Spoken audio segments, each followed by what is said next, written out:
Hi, today we're here with my friend Feverfew.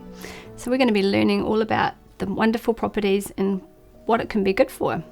So many people have them in their garden because they look so lovely with their bright green foliage and the flowers, but many people don't know what they're good for. They're really great for migraines, headaches. It's an anti-inflammatory, and it's also good for fever, hence Feverfew, because you'll have less of a fever. So it's lovely to use because it's fairly easy to grow.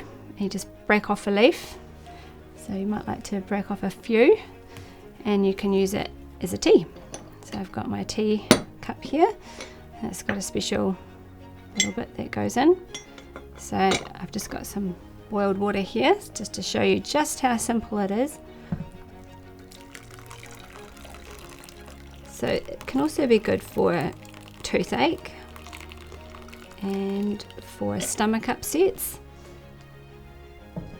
and also good for women with menstrual problems, and also can be good in labour, which is another awesome thing when you're in pain. So it helps with the pain.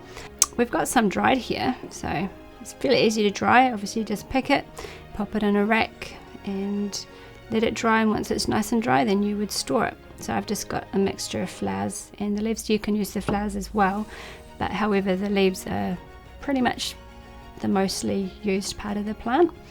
So I've also made it into a tea blend, so being that it's so good for so many things, being the head as well as pain relief as well as the stomach and inflammation. So I've made it with horehound, mullein and calendula and comfrey and the feverfew. So it's all of those things that are great for the whole gut, head, respiratory systems. So it's also good to use it as a companion with all the other herbs that work in the same way.